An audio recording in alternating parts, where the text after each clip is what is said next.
Hey, how's it going, everyone? I am pleased to be joined by NASCAR driver Jesse Iwuji. Jesse, how are you doing today? I'm doing pretty good. Thank you so much for having me on the show. First question I want to ask you is what made you go from the Navy to NASCAR, and thank you for your service, sir. Thank you. Yeah, so going from Navy to NASCAR, it's been a really fun, interesting journey. For me, I've always liked cars my whole life, but I never thought I'd be a professional race car driver. But growing up in Dallas, Texas, football was the big thing. So, I played high school football, and I had these goals and aspirations to go to college and play college football.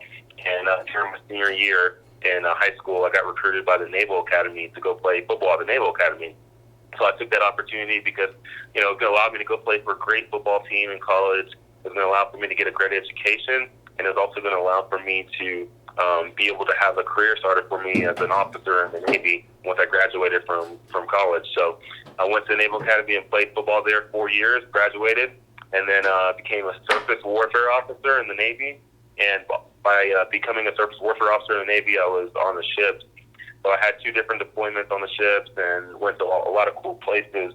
And then all during that time, since football was over for me, and now in the real world, I was like, what's my next big thing I want to do? What's my next passion I want to pursue? I'm not playing football anymore.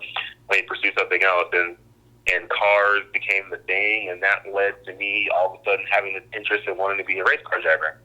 And in 2014, I made the crazy decision that I was going to pursue it while being in the Navy and started pursuing it. And then in 2015, I found my way into late model stock cars and started running late models. And then from there, I was able to find my way into the NASCAR K&N series. And then from there to to the ARCA series. And from the ARCA series to the NASCAR Truck series. And I did that over a 4-year period, and I continue to look forward to moving on up and doing big things, but it's been a big grind, and the biggest thing was always just continue to find as much seat time as I can and find the funding to keep racing, because racing is not cheap at all. Yeah, funding is definitely a big problem in NASCAR right now, and sounds like you're kind of going through it as well. So, kind of sticking with the grind and all that, does your team mentality from the military help you stay focused in NASCAR? Yeah, the team mentality does help me a lot because, just like in the military, just like in NASCAR, everybody has their job that they have to do. Everybody has to do their particular job. You can't worry about other people's jobs. You got to do yours. If a tire changer doesn't do their job, then, the jack man might be off, or the fuel guy might be off, or something. If the jack man doesn't do his job, then the tire guy can't even take the tires off, So everybody has to do their job. Like, don't worry about doing a million other jobs. Just do your job and do it right. And if everybody does that and comes together, it helps. So communication is big too in NASCAR. It's the same thing in the military. Communication is huge. Anytime anything happens in the military, the first thing they tell you is establish comms, establish communication. So, communication, teamwork, grinding, making a lot happen with little resources. It's all part of the game, and it's all things that translate between NASCAR and the military. That's one thing a lot of people outside of sport kind of don't take into consideration is NASCAR is a big team sport. I mean, your pit crew guys can win you races and lose you races. So that's one thing people don't take into consideration. So my third question for you is, who was your favorite driver growing up? Growing up, honestly, it was Jeff Gordon for the longest time, and then then I switched over to Dale Jr. after I got to meet and talk with him for a while. He was a super cool guy and very down to earth, and I really love that about him. So, that's kind of those are my drivers right there. I wanted to ask you, I was doing some research on you just to make sure I got some information on you. I saw that you were part of the Phoenix Patriot Foundation. Can you tell us a little more about that?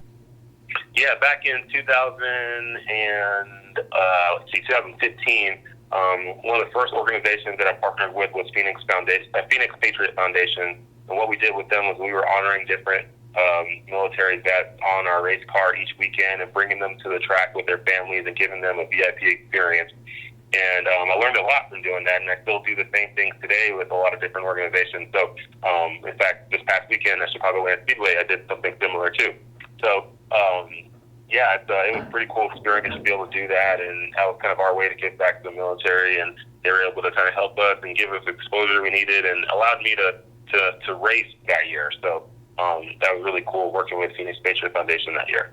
Yeah, they sound like a really cool foundation, and it's really awesome that you're a part of that. So we don't want to keep you too long. What can we expect from you in the future?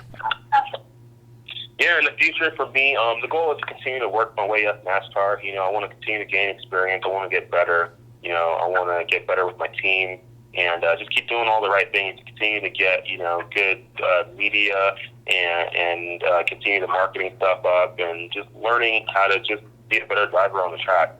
And, you know, once we continue to do that, that will allow for me to continue to move up the ranks.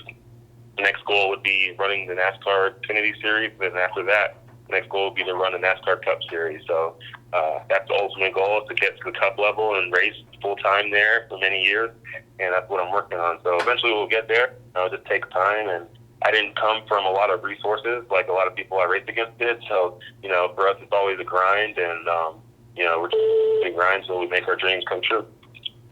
All right. Thank you, Jesse, for joining us, and we hope to see you in Victory Lane soon. Awesome. All right.